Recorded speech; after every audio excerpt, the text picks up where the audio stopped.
What's up guys? Welcome to Travel Artist Euro Trip Edition. On this travel series I'm going to talk about all the crazy things that happened in my trip on Europe, how it went from 3 months to 9 months, how I fell in love, all of my crazy adventures, mistakes, and friends I made, all of it right here, right now.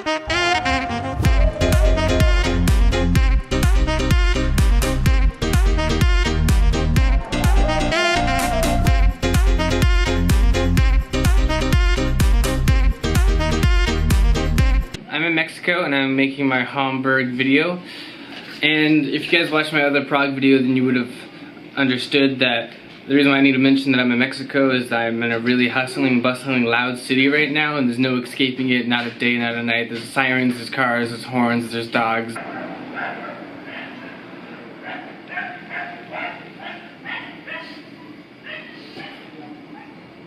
So there's gonna be a bunch of background sound right now. I'm gonna ask for a little bit of forgiveness on this. So after a crazy week in Prague, I needed to go up to Hamburg to meet up with some of my dad's friends from back when he was an exchange student in Germany in the 80s in high school. He gave me the email of these people and I reached out to them, and he's like, oh yeah, absolutely, I'd love to meet the son of Andrew. You come one day late already because I had such a great time in Prague. And then Czech Republic is kind of difficult to get in and out of. I had to take a bus in, and I had this Eurail pass, so it didn't really make sense, but I didn't really have to pay that much. I think I just had to like reserve my seat. And so getting out of Prague is just as difficult by train.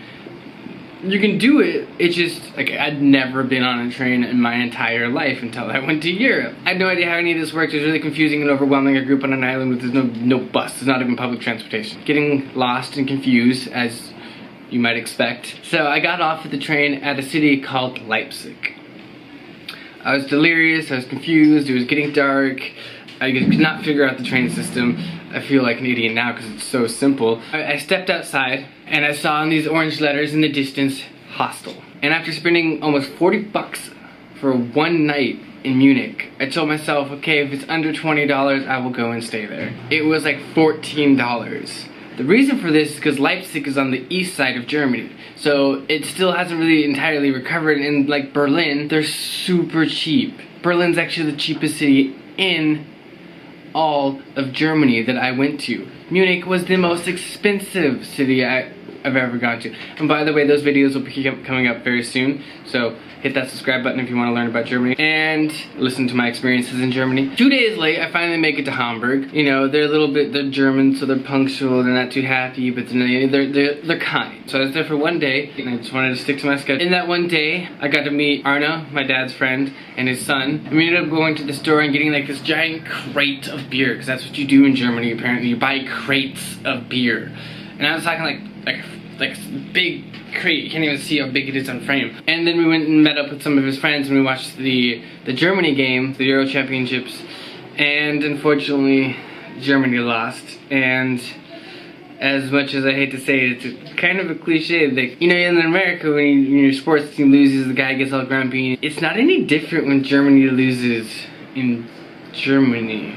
Like, these people are all like grumpy. We were having beers, we were laughing, having a great time, and all of a sudden, because they lost, just atmosphere dead. But the next day, his son took me out to go check out the city of Hamburg. I only had 1 day, I was leaving that evening, and so I don't have very much of Hamburg, but I do have some interesting facts. So Hamburg is the most mixed city I've ever been to. It was like this perfect blend of old and new. If you go to Berlin, it's basically all new, and if you go to Munich, it's got a lot of old things. And I'm not saying that they don't have each of the other, but this is like a perfect blend. They really did blend it in there so nicely. And here's a picture of what just blows my mind. How did they even build a house right there? Like, how did they, like, it's just like this perfect little channel that comes out.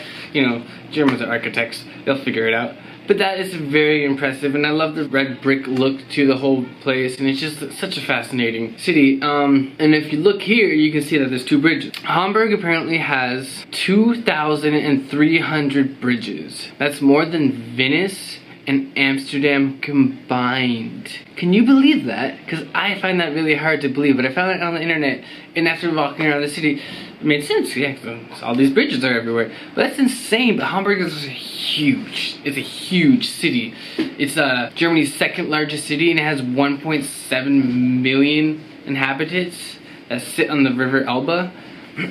It's also got like something like 3.4 in the whole like municipality of it. It's a massive city. And it's also got Germany's largest port.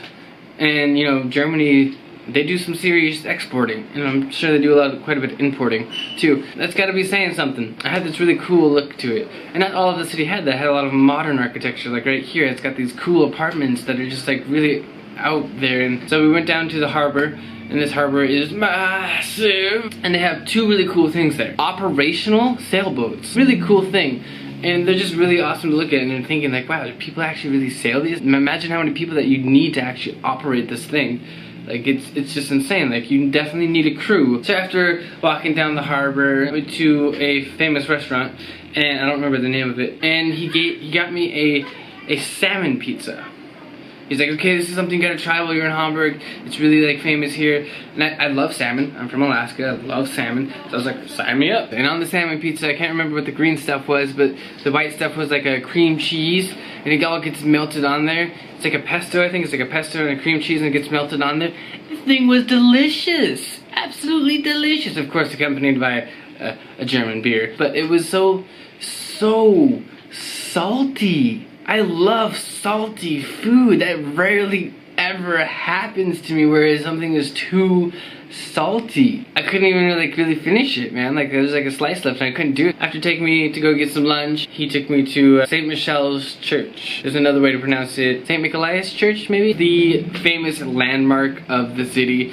Apparently there's been 3 churches that were built on this spot, but this one's from the 1800s. It was built in a Baroque style, and it was like a famous landmark for anyone sailing up the Elbe Sea, which basically would be coming out from the ocean. We went up to the top and we got some sweet panoramic views, but as Hamburg is famous for, it rains a lot there. As does any coastal city. I know this, I grew up on the coast. But apparently, I got exactly what they promised, and it rained. And while we were up in the tower too, it was all blustering and blowing. And see, like a nice combination of the old and new. If you really look closely in this video, you can see the combination that I was speaking about.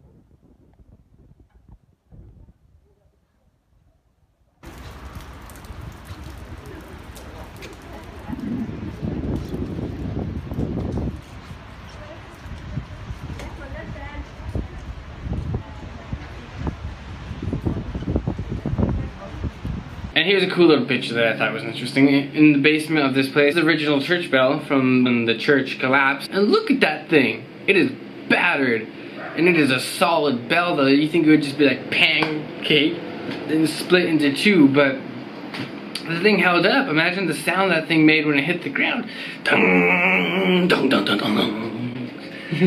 Some of the things that Hamburg are famous for are seafood. It's apparently got like major shopping districts that I never went to because I was only there for 1 day. Hamburg has a red light district, just like its neighbor, Amsterdam. I found that very interesting and very funny because, well, you know, those sailors, when they got back, you know what they were interested in doing. But yeah, Hamburg was a very interesting city. I wish I could have spent more time there, and I wish I could have gone back.